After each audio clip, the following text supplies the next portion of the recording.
الحمد للہ رب العالمین والصلاة والسلام علی حبیبہ محمد وآلہ وصحبہ اجمعین۔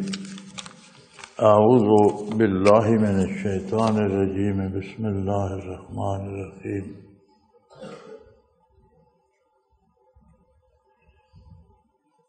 وعن انس رضی اللہ تعالی عنہ عن النبی صلی اللہ علیہ وسلم ومعاذ ردیفہ الرحل قال یا معاذ قال لبیک یا رسول اللہ وسعدیک قال یا معاذ قال لبیک یا رسول اللہ وسعدیک قال یا معاذ قال لبیک یا رسول اللہ وسعدیک ثلاثہ۔ قال ما من أحد يشهد أن لا إله إلا الله وأن محمدا رسول الله صدقا من قلبه إلا حرمه الله على النار۔ قال يا رسول الله أفلا أخبر به الناس فسيستبشر؟ قال إذا يتكلم فأخبر بها معاذ عند موته ساسما۔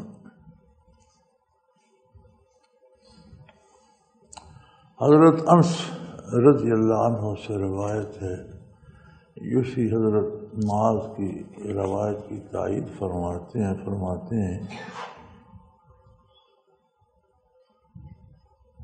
کہ نبی کریم صلی اللہ علیہ وسلم کے ساتھ سواری پر حضرت معاذ رضی اللہ تعالی عنہ بیٹھے تھے، آپ کی ردیف تھے، آپ کے پیچھے بیٹھے ہوئے تھے۔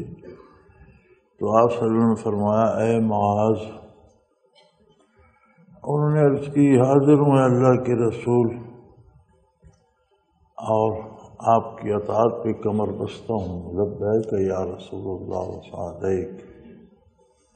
تو آپ صلی اللہ علیہ وسلم نے پھر فرمایا یا معاذ، انہوں نے پھر عرض کی اے اللہ کے حبیب، اللہ کے رسول، میں حاضر ہوں اور آپ کی خدمت پہ کمر بستہ ہوں۔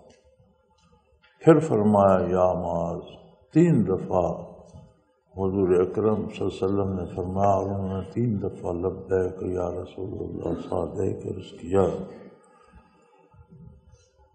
پھر آپ صلی اللہ علیہ وسلم نے فرمایا کوئی آدمی ایسا نہیں جو سچے دل سے اس بات کی گواہی دے کہ اللہ کے سوا کوئی معبود نہیں اور تحقیق محمد صلی اللہ علیہ وسلم اللہ کے رسول ہیں، مگر اللہ اس پر آگ حرام کر دیتے ہیں۔ معاذ رضی اللہ عنہ نے کہا اے اللہ کے رسول، میں لوگوں کو اس بات کی خبر نہ کر دوں بس وہ خوش ہوں؟ فرمایا اس وقت وہ اعتماد کریں گے۔ حضرت معاذ نے گناہ سے بچنے کی خاطر مرتے وقت اس بات کی خبر۔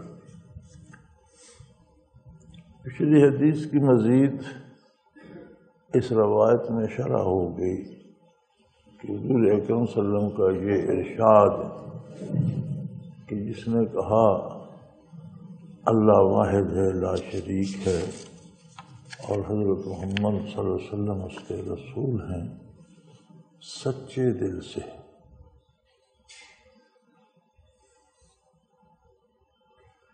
یہ 2 الفاظ سچا دل، اس کی ساری شرح کر دیتے کہ جو سچے دل سے اللہ کو واحد و لا شریک مانتا ہے، معبود برحق مانتا ہے، پھر اس کی ذات کو مانتا ہے تو ساری صفات سمیت مانے گا، اس کو رازق بھی مانے گا، اس کو قادر بھی مانے گا، جو راحت نصیب ہوتی ہے وہ بھی اس کی طرف سے مانے گا، کوئی دکھ تکلیف آ جاتی ہے وہ بھی اس کی طرف سے مانے گا، کیونکہ فاعل بالذات تو وہی ہے۔ تو گویا اس کی عملی زندگی بھی اطاعت الہی کا نمونہ بن جائے۔ جو سچے دل سے کہے گا حضرت محمد صلی اللہ علیہ وسلم اللہ کے رسول ہیں، پھر وہ کون سی سنت چھوڑ سکے گا، کہاں آپ کی اطاعت چھوڑ سکے گا؟ ایمان اسی یقین کا نام ہے جو اطاعت پہ مجبور کر دے، ورنہ منافق بھی ایمان کا دعویٰ کرتا ہے۔ منافق اسے اس لیے کہتے ہیں کہ وہ کہتا ہے میں ایمان لایا اللہ کی توحید پر، حضور کی رسالت پر، لیکن اندر سے سچے دل سے نہیں مانتا، زبانی کہتا ہے۔ جب سچے دل سے نہیں مانتا تو دکھاوے کے لیے لوگوں کے سامنے نماز بھی پڑھ لیتا ہے، دکھاوے کے لیے حج بھی کر لیتا ہے، روزہ بھی رکھ لیتا ہے، لیکن ان چیزوں میں اس کا دل نہیں لگتا، لوگوں کو دکھانے کے لیے کرتا رہتا ہے، اللہ کے لیے نہیں۔ تو گویا ان دو الفاظ کے اضافے نے اس بات کی شرح کر دی۔ یہ جو قرآن کریم میں آتا ہے زیادت ہو ایمانہ، کہ کوئی آیت نازل ہوتی ہے تو مومنین کا ایمان اور بڑھتا ہے، جو چیز بڑھتی ہے وہ گھٹ بھی سکتی ہے۔ اس کا مطلب ہے کہ ایمان کبھی ایک سطح پہ نہیں رہتا، کم بھی ہو سکتا ہے اور زیادہ بھی ہو سکتا ہے۔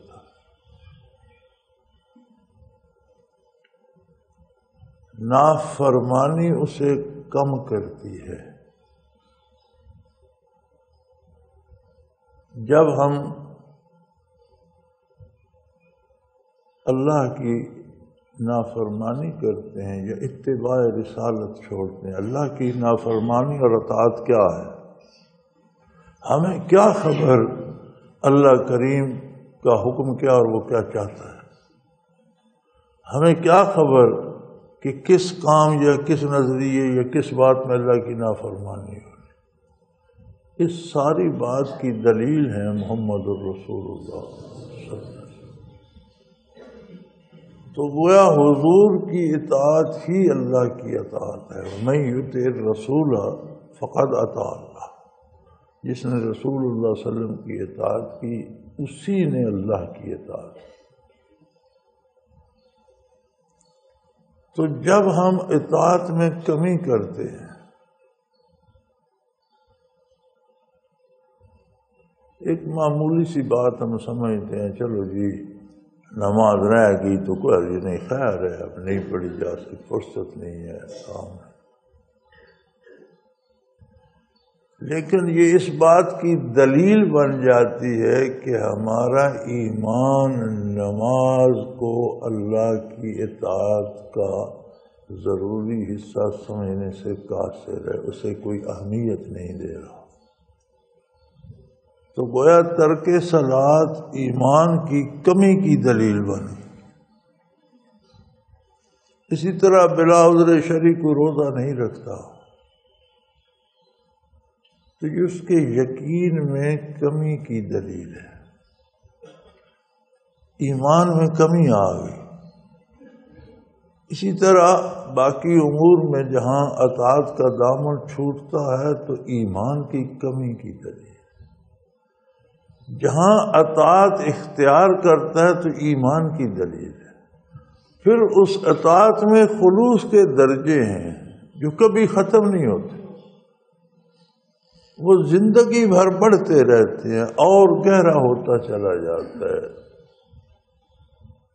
یقین محکم تر ہوتا چلا جاتا ہے، وہ ایمان کی زیادتی ہے۔ تو گویا ہمارا کردار اس بات کا آئینہ ہے کہ ہم کتنی سچائی سے اللہ کو اللہ مانتے ہیں، کتنی سچائی سے رسول اللہ صلی اللہ علیہ وسلم کی رسالت پر ہمارا ایمان ہے۔ بھول چوک ہو جانا خاصہ بشریت ہے، کبھی غصے میں دیوانہ ہو گیا، کبھی کسی نے کچھ چھیڑ کر دیا، کبھی بیماری میں گھبرا گیا، انسان ہے، اس میں بشری کمزوریاں ہیں۔ لیکن یہ ایک وقتی جذباتی سی بات ہوتی ہے، غصہ آیا غصہ چلا گیا، چوٹ لگی درد ہوا درد چلا گیا، جب ہوش میں آئے پھر تو توبہ کرے۔ تو حدیث پاک کا مفہوم میری سمجھ میں یہ آتا ہے کہ ایک کوتاہی کی وجہ سے، سستی کی وجہ سے، جذبات میں آ کر جہاں نافرمانی ہو جائے اللہ درگزر فرمائے۔ انسان ہے، صدق دل سے اللہ کی عظمت پہ یقین ہے، توحید پہ یقین ہے، صدق دل سے حضور اکرم صلی اللہ علیہ وسلم کی رسالت پہ یقین ہے، اپنی پوری کوشش اطاعت کی کر رہا ہے، پھر کہیں جذبات میں آ کر کوئی غلط لفظ منہ سے نکل گیا، کوئی غلط کام کر بیٹھا، کہیں کوئی غلط بات کر بیٹھا، تو اس میں بشارت ہے کہ اللہ وہ معاف فرما دے، چونکہ بشر ہے، اس کی بشری کمزوریاں ہیں۔ لیکن یہ معنی مراد لینا کہ عمل کچھ بھی نہ کرے اور اسے سچا یقین ہے، تو دل کا یقین ثابت نہیں ہوتا عمل کے دوران۔ بعض حضرات نے اس کی تفسیر میں، تشریح میں یہ بھی لکھ دیا ہے کہ یہ احکام فرائض نازل ہونے سے پہلے کی روایت ہے، یا اس طرح کی باتیں لکھی ہیں، لیکن یہ درست نہیں۔ یہ حضور اکرم صلی اللہ علیہ وسلم کی باتیں قیامت تک کے لیے ہیں، ہمیشہ کے لیے ہیں، اور ان میں وقت کی قید نہیں کہ یہ پہلے تھی اور اب نہیں ہے، ایسی بات نہیں ہے۔ قرآن کریم کی آیات نزول سے لے کر قیامت تک کے لیے ہیں، حدیث پاک کے الفاظ ارشاد عالی سے لے کر قیامت تک کے لیے ہیں، نہ کوئی نیا نبی آئے گا، نہ کوئی نئی حدیث بنے گی۔ لہذا ہر حدیث، ہر آیت کو اپنے عہد کے تناظر میں دیکھنا چاہیے۔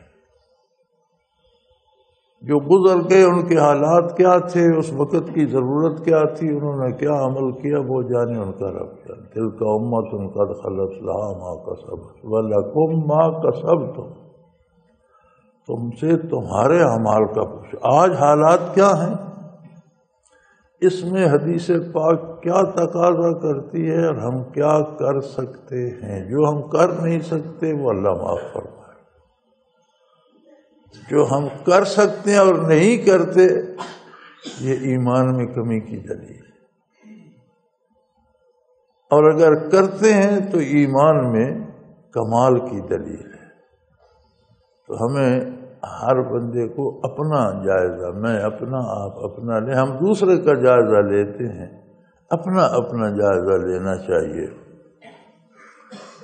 تو حضرت معاذ رضی اللہ عنہ نے عرض کی، یا رسول اللہ، یہ میں سب کو بتانا تو سب خوش ہوں گے، چونکہ یقین تو سب کو اللہ کی توحید پر، آپ کی رسالت پر ہے۔ چلو کسی کی کوتاہی ہو گئی، سستی ہو گئی، لیکن پوری کوشش کرتے ہیں، اطاعت کی بھی، یقین بھی کامل ہے۔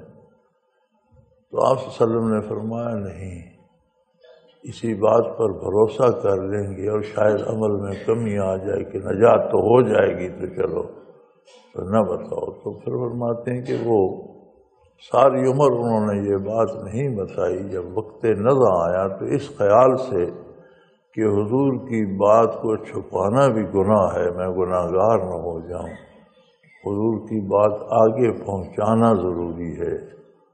بلغوا انی ولو کان آیا، کوئی ایک جملہ بھی ہو میری طرف سے تم تک پہنچا ہو تو اسے آگے پہنچاؤ۔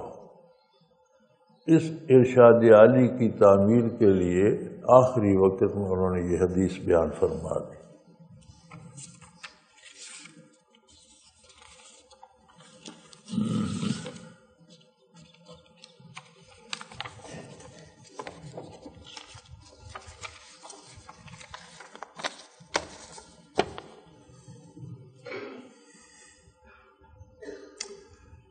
وعن ابی ذر رضی اللہ تعالی عنہ قال آتیت النبی صلی اللہ علیہ وسلم علیہ ثوب النبی ونائم ثم آتیته قد استيقظ فقال ما من عبد قال لا الہ الا اللہ ثم مات على ذلك الا دخل الجنہ قلت ان زنا وان سرق قال وإن زنا وإن سرق قلت وإن زنا وإن سرق قال وإن زنا وإن سرق قلت وإن زنا وإن سرق قال وإن زنا وإن سرق على رغم أنف أبي ذر وكان أبو ذر إذا حدث بهذا قال وإن رغم على أنف أبي ذر۔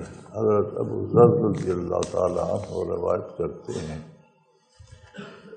کہ میں بارگاہ عالی میں حاضر ہوا، حضور اکرم صلی اللہ علیہ وسلم سفید رنگ کا کپڑا اوڑھ کر آرام فرما رہے تھے، آپ سو رہے تھے۔ تو میں واپس ہو گیا، پھر دوبارہ حاضر ہوا تو آپ صلی اللہ علیہ وسلم جاگ چکے تھے۔ تو آپ صلی اللہ علیہ وسلم نے میری طرف متوجہ ہوتے ہوئے فرمایا کہ کوئی بھی شخص جو یہ بات کہے کہ اللہ کے سوا کوئی معبود نہیں اور پھر اسی پر مر جائے، یعنی پھر زندگی بھر اس بات کو ثابت کرے،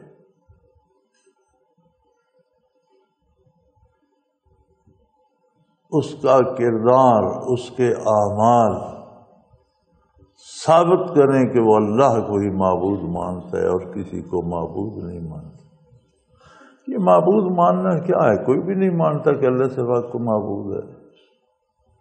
میرے بھائی، عملی زندگی میں جب ہم اپنی حاجات غیر شرعی طریقے سے دوسروں کے پاس لے کر جائیں، ایک شرعی طریقہ ہے، بیمار ہے طبیب کے پاس جاتا ہے، شرعاً جائز ہے، اللہ نے وسیلہ بنایا ہے طبیب علاج، لیکن اس کا یقین یہ ہے کہ شفا اللہ نے دینی ہے، یہ اللہ نے طریقہ بنایا ہے کہ سنت ہے کہ میں علاج کروں۔ ایک بندہ ہے، وہ بندے کی اطاعت اللہ کا حکم چھوڑ کر کرتا ہے اس امید پر کہ اس سے مجھے نفع ہوگا، یا اس کی بات نہیں مانوں گا تو مجھے نقصان ہوگا۔ نفع کی امید پر یا نقصان کے ڈر سے اللہ کے حکم کے خلاف کسی کی بات ماننا اس کو الہ ماننے کے برابر ہے۔ نفع کی امید پر یا نقصان کے ڈر سے اللہ کے حکم کے خلاف کسی بندے کی امید رکھنا، اطاعت کرنا، بات ماننا، یہ شرک ہے۔ اب انسانی زندگی کا اندازہ لگا لیجئے کہ کتنے ایسے لوگ ہیں جو حدود شرعی کے اندر بات مانتے ہیں، خلاف شریعت نہیں مانتے، اور کتنے ایسے ہیں جنہیں شریعت کا کوئی پاس نہیں۔ تو حضور اکرم صلی اللہ علیہ وسلم نے فرمایا کہ جو یہ عہد کرے کہ اللہ کے سوا کوئی معبود نہیں، پھر زندگی بھر اپنے کردار سے ثابت کرے، ثم مات علی ذلک، پھر اسی پر اس کی موت آئے، الا دخل الجنہ، وہ جنت میں داخل ہو گیا۔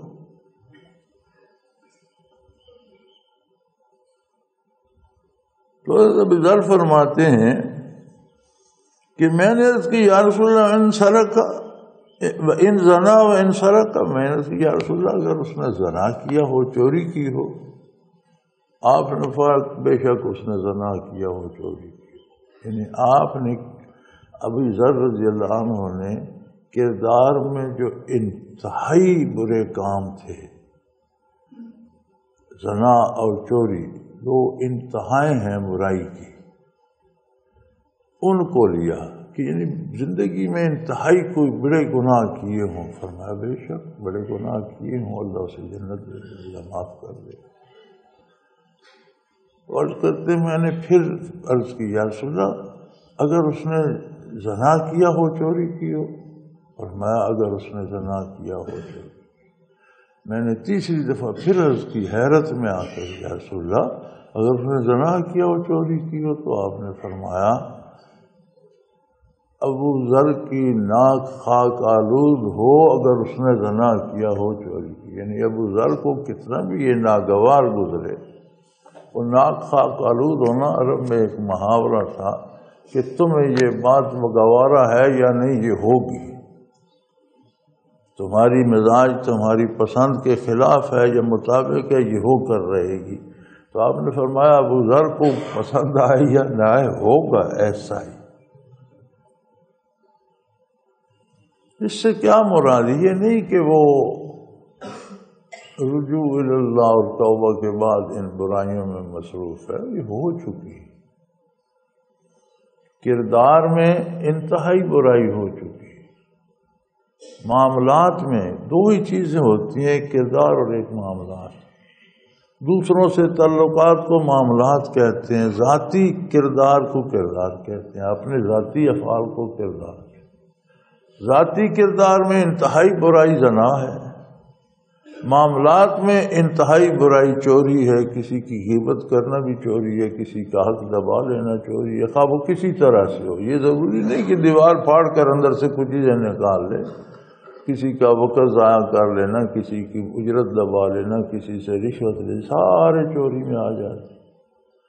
تو انہوں نے عرض کی یا رسول اللہ، کردار کے اعتبار سے ذاتی اعمال میں بھی اور معاملات میں بھی انتہائی برا ہو، فرمایا جب اس نے اللہ کو واحد لا شریک مان لیا، اس کی اطاعت اختیار کر لی، تو اتنا کریم ہے کہ جو بھی اس سے ہو چکا معاف کر دے گا۔ ماننے کے بعد بھی بتقاضۂ بشریت غلطی ہو جائے اور اس پر وہ پھر شرمندہ ہو کر اللہ کی بارگاہ میں جائے تو وہ بھی معاف ہو جائے، تمہیں پسند آئے یا نہ آئے، ایسا ہوگا۔ اور جب پھر انہوں نے کہا یا رسول اللہ، یہ تو بڑی مزے کی بات ہے، میں لوگوں کو خبر کر دوں، بڑے خوش ہوں گے۔ فرمایا نہیں، لوگوں کو نہ بتاؤ، عمل میں سستی آ جائے گی۔ تو انہوں نے ساری عمر یہ حدیث محفوظ رکھی عند الموت، اس ڈر سے کہ حضور کے ارشاد کو تو آگے پہنچانے کا حکم ہے کہ میں اس گناہ کا مرتکب نہ ہو جاؤں، بیان فرما دیا۔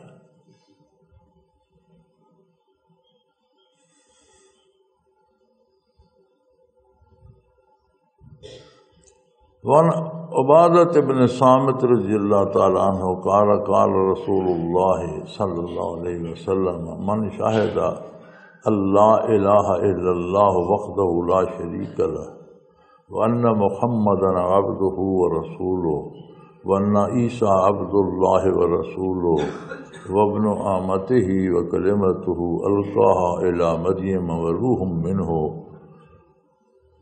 والجنۃ والنار حق ادخلہ اللہ الجنہ علی ما کان من الامر، متفق علیہ او کما قال رسول اللہ صلی اللہ علیہ وسلم۔ حضرت عبادہ بن صامت رضی اللہ عنہ سے روایت ہے، انہوں نے فرمایا رسول اللہ صلی اللہ علیہ وسلم نے، جو شخص گواہی دے کہ اللہ کے سوا کوئی معبود نہیں، جو اکیلا ہے، اس کا کوئی شریک نہیں، اور یقیناً حضرت محمد صلی اللہ علیہ وسلم اللہ کے بندے اور اس کے رسول ہیں، اور یقیناً عیسیٰ علیہ السلام اللہ کے بندے اور اس کے رسول ہیں، اور اس کی غلامہ کے اس کی کنیز کے بیٹے، اور اس کا کلمہ ہے کہ اس نے مریم کی طرف ڈالا، اور روح ہے اس کی طرف سے، اور جنت اور دوزخ برحق ہیں، اللہ اس کو جنت میں داخل فرمائے گا، وہ خواہ کسی عمل پر بھی ہو، او کما قال رسول اللہ صلی اللہ علیہ وسلم نے۔ یہ آج کے دور کا سوال، اس کا جواب حضور اکرم صلی اللہ علیہ وسلم نے اس عہد میں عطا فرمایا۔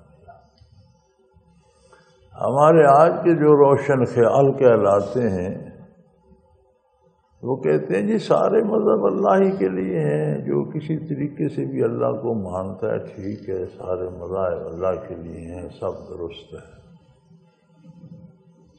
آپ صلی اللہ علیہ وسلم نے فرمایا سب درست نہیں ہے، ایک بات درست ہے، باقی سب غلط ہے۔ حضور اکرم صلی اللہ علیہ وسلم نے ایک دفعہ زمین پر ایک خط مبارک کھینچا اس طرح، پھر اس کے دائیں بائیں بہت سی لانیں بنائیں، فرمایا یہ اللہ کا راستہ، یہ حق ہے، جو دائیں نکل گیا وہ بھی باطل ہے، جو بائیں نکل گیا وہ بھی باطل۔ بے شمار راہیں جو دائیں بائیں نکلتی ہیں سب باطل۔ سارے عقیدے حق نہیں، حق ایک ہے، اللہ واحد ہے، لا شریک ہے۔ حضرت محمد صلی اللہ علیہ وسلم اللہ کے سچے اور آخری رسول ہیں، نبوت مکمل ہو گئی۔ ختم نبوت سے مفہوم ادا نہیں ہوتا، تکمیل نبوت چاہیے۔ وہ ختم کا تو قرآن میں آتا ہے نا، خاتم النبیین، تو بعض فرقوں نے اس کا خاتم کا معنی انگوٹھی کر لیا، انگوٹھی سے مہر لگا، خاتم انگوٹھی کو بھی کہتے۔ تو جو بند کیے جاتے تھے لفافے یا چیز، اس پر لاک لگا کر انگوٹھی سے مہر لگائی جاتی تھی۔ حضور اکرم صلی اللہ علیہ وسلم کی بھی مہر آپ کی انگشتری مبارک میں تھی، جس پر یہ محمد الرسول اللہ کا ہوا تھا، جو آج مہر نبوت آپ دیکھتے ہیں، یہ آپ کی اسی انگوٹھی مبارک پر کندہ تھا۔ تو کہا جی آپ نے جو نبی آئے گا وہ حضور کی مہر سے آئے گا، یعنی کہاں کی بات کہاں پہنچا دی۔ لیکن جو حضور صلی اللہ علیہ وسلم نے اس کی شرح فرمائی وہ یہ ہے، آگے حدیث آ جائے گی مشکات شریف میں، کہ نبوت کی عمارت بہت خوبصورت عمارت، اور دیکھنے والا اس کے گرد گرد گھومتا ہے اور حیران ہوتا ہے، اتنی خوبصورت، ایک جگہ اسے ایک اینٹ کی جگہ خالی نظر آتی، کہتے اتنی خوبصورت عمارت لیکن ایک جگہ یہاں خلا ہے، یہاں اینٹ نہیں ہے۔ تو آپ صلی اللہ علیہ وسلم نے فرمایا وہ سل یا وہ اینٹ میں ہوں، میری بعثت سے وہ خلا پر ہو گیا، اب اس کے بعد اس میں گنجائش ہی نہیں کہ اس پر مزید کوئی اینٹ لگائی جائے یا کوئی نبی آئے، یعنی نبوت مکمل ہو گئی۔ تو آپ صلی اللہ علیہ وسلم کی نبوت کو اس حال سے ماننا جیسی وہ ہے ضروری ہے۔ اور پھر جس نے یہ گواہی دی کہ یقیناً حضرت عیسیٰ علیہ السلام اللہ کے بندے ہیں، اللہ کے بیٹے، ماننے والا نجات میں نہیں ہوگا، اللہ کے بندے اور اس کے رسول ہیں۔ اور یہ بھی گواہی دی کہ وہ اللہ کی بندی کے بچے ہیں۔ ایک خاتون نے انہیں جنا، باپ کے بغیر پیدا ہوئے، کلمات اللہ ہیں، اللہ کا کلمہ، اللہ کا حکم القا کیا گیا، یا کلمہ کن ارشاد فرمایا اللہ نے، یا حکم الہی سے وہ بن گئے۔ وہ جو طریقہ اولاد آدم کا ہے اس کے مطابق نہیں ہے، قدرت الہی کا مظہر ہے، مرد عورت سے نہیں ہے، بلکہ ماں سے اکیلے سے اللہ کے حکم سے پیدا ہو گئے۔ یہاں ان باطل فرقوں کی یہ بھی تردید ہوگی جو کہتے ہیں حضرت عیسیٰ علیہ السلام کے باپ تھے اور وہ لوہار تھے اور وہ کشمیر میں دفن ہے، پتہ نہیں کیا کیا افسانے گھڑتے ہیں۔ تو بنیادی عقیدے میں یہ بات آ گئی کہ آپ کی والدہ ماجدہ کا کوئی میاں نہیں تھا، آپ کنواری تھیں، پاک دامن تھیں، حکم الہی سے، اللہ کے کلمے، اللہ کے حکم سے عیسیٰ علیہ السلام ان کے پیٹ سے پیدا ہوئے، ان کے بیٹے تھے۔ اللہ کا کلمہ تھے، القاہا الی مریم، جو حضرت مریم علیہ السلام پر القا کیا گیا، وروح منہ، اور ایسی مبارک روح تھی جو براہ راست اللہ کریم نے شکم مادر میں ان کے وجود میں پھونک لی، یعنی اس کا کوئی ظاہری سبب، مرد عورت ملتے ہیں تو ایک سبب ظاہری بنتا ہے، وہ نہیں تھا۔ اور یہ بھی اقرار کرے کہ والجنت والنار حق، دوزخ اور جنت حق ہے۔ سبحان اللہ، جسے یقین ہو کہ جنت بھی حق ہے، دوزخ بھی حق ہے، وہ کس طرف چلے گا؟ تو اگر کوئی بندہ عملی زندگی میں دوزخ کی طرف چل رہا ہے، وہ جی بڑی لذت آتی ہے شراب پینے میں، بڑا مزہ ہے عورتوں کے ساتھ چھیڑ چھاڑ کرنے میں، بڑا مزہ ہے لوگوں کا مال لوٹ لینے میں، تو یہ تو دوزخ کی طرف چل رہا ہے۔ اس کا مطلب ہے اسے دوزخ کے ہونے کا یقین نہیں ہے، تبھی چل رہا ہے نا۔ اٹھ کر راتوں کو اللہ اللہ کرتا ہے، دن رات ذکر کرتا ہے، تلاوت کرتا ہے، حلال کھانے کی کوشش کرتا ہے، لوگوں کا مال لوٹنا نہیں چاہتا، عزت و آبرو محفوظ ہے اس سے، لوگوں کی کسی کو تکلیف نہیں دینا چاہتا، یہ جنت کی طرف چل رہا ہے، اسے کوئی یقین ہے کہ کہیں جنت ہے؟ یعنی یہ یقین ہونا آپ کا ارشاد علی کہ اسے یقین ہو کہ جنت اور دوزخ حق ہے، اس کا مطلب یہ ہے کہ اس کا دیکھو کدھر جا رہا ہے۔ جسے یقین ہے کہ دوزخ ہے وہ دوزخ کی طرف نہیں جائے گا، جسے یقین ہے کہ جنت ہے وہ پوری کوشش کرے گا ادھر جانے کی۔ تو گویا اس ایک جملے نے پورا کردار واضح کیا، یہ بھی واضح کر دیا کہ سارے عقیدے حق نہیں ہیں۔ عیسائیت، یہودیت، انہوں نے عزیر علیہ السلام کو اللہ کا بیٹا کہہ دیا ہے، انہوں نے عیسیٰ علیہ السلام کو، یہ سارے حق نہیں ہیں، حق ایک اکیلا ہے۔ اللہ کی توحید، حضور اکرم صلی اللہ علیہ وسلم کی رسالت، ہم تمام انبیاء کے ساتھ ایمان رکھتے ہیں، کسی بھی نبی کا انکار کفر ہے، لیکن اطاعت نبی کریم صلی اللہ علیہ وسلم کی ہوگی، اتباع محمد الرسول اللہ۔ ہمارے لیے شریعت وہ ہے جو حضور نے دی، تمام نبی ہمارے امام ہیں، برحق ہیں، الحمدللہ ہمارا سب پر ایمان ہے، لیکن اتباع حضور صلی اللہ علیہ وسلم کا ہوگا جن کے عہد مبارک میں ہم دنیا میں موجود ہیں۔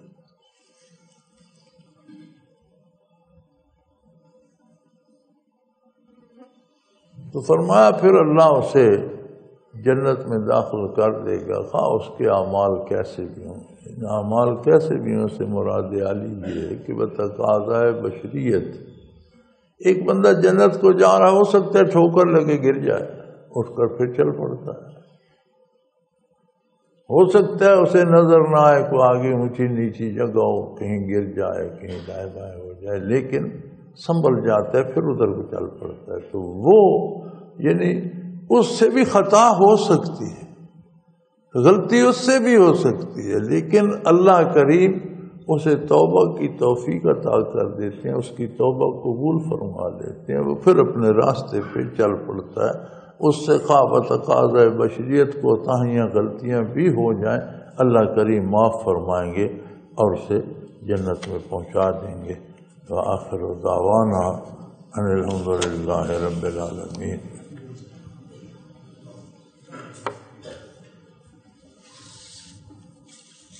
الحمدللہ الحمدللہ الحمدللہ رب العالمین، والصلاة والسلام علی حبیبہ محمد وآلہ وصحبہ اجمعین۔ اللہم ربنا لا تقتلنا بغضبک ولا تہلکنا بعذابک واعف عنا قبل ذلک۔ اللہم ربنا لا تسلط علینا من لا یرحمنا، انت ولینا فی سفرنا وحضرنا فی مالنا وآخرنا، انت ولینا فی الدنیا والآخرہ، توفنا مسلمین والحقنا بالصالحین۔ اللہم انصر الاسلام والمسلمین، اللہم اید الاسلام والمسلمین، فإنک علی کل شیء قدیر۔ اللہم انزل علینا من السماء ماء مبارکا نافعا غیر ضار، نافعا غیر ضار، نافعا غیر ضار، هو الذی ينزل الغیث من بعد ما قنط وینشر رحمتہ، وهو الولی الحمید، وهو الولی الحمید، وهو الولی الحمید۔ وصلی اللہ تعالی علی حبیبہ محمد وآلہ۔